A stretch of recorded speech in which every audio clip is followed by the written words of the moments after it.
रामकृष्ण हरी माऊली. आज या व्हिडिओमध्ये आपण ज्ञानेश्वरीतील अध्याय पहिला ओवी क्रमांक 73 ते 75चा अभ्यास करणार आहोत. ऐसे जे अगाध जेथ वेळावती वेद हेत अल्पमी मती मंद काय होय. जे परब्रह्म किंवा श्रीगुरूंचे रूप इतके अगाध आणि अफाट आहे की जिथे वेदांची बुद्धीही कुंठित होते, वेडकावून जातात, तिथे माझ्यासारखा अल्पमतीचा आणि मतिमंद माणूस काय पाड लागणार. या ओवीचे विश्लेषण.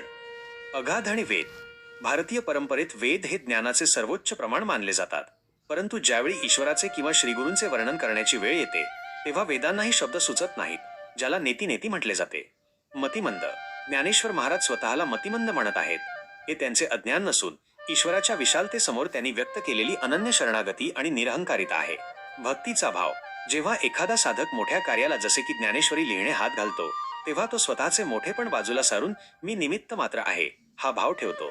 माऊलींना हेच सुचवायचे आहे की हे ज्ञान माझ्या बुद्धीचे नसून ती श्रीगुरूंची कृपा आहे. हे अपार कैसे नी कवळावे महातेज कवने धवळावे गगनमुठी सुवावे मशके केवी. हे अपार कैसेनी कवळावे.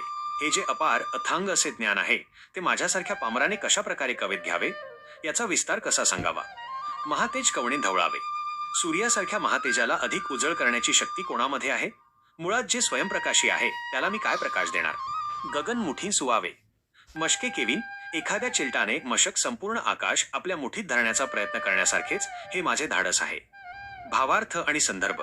ज्ञानेश्वर महाराज जेव्हा भगवद्गीतेवर टीका भाष्य लिहायला घेतात तेव्हा ते म्हणतात की गीता हा साक्षात ईश्वराचा निश्वास आहे. अशा महान विषयावर बोलणे म्हणजे एका लहान चिलटाने विशाल आकाश मुठीत धरण्यासारखे आहे. 2. जगाला प्रकाश देणाऱ्या सूर्याला आरसा दाखवण्यासारखे आहे. परी येथ असे एक आधारू तेनेची बोले मी सधरू जे सानुकूळ श्री गुरु ज्ञानदेव म्हणे. परी येठ असे एक आधारू, पण येथे या ग्रंथरचनेच्या कामी मला एक मोठा आधार आहे. तेनेची बोलेन मी सधरू, आणि त्या आधारामुळेच मी इतका धिटाईने किंवा समर्थपणे बोलू शकत आहे. माझ्यात हे धाडस आले आहे. जे सानुकूळ श्रीगुरु तो आधार म्हणजे माझे श्रीगुरु निवृत्तीनाथ माझ्यावर पूर्णपणे प्रसन्न आहेत. ज्ञानेश्वर महाराज सांगतात की भगवद्गीतेसारख्या अतिशय गहन विषयावर भाष्य करणे हे माझ्यासारख्या सामान्य माणसाचे काम नाही, परंतु माझ्या पाठीशी माझ्या गुरूंचा आशीर्वाद आहे. जेव्हा गुरु अनुकूल असतात तेव्हा अशक्य गोष्टही शक्य होते.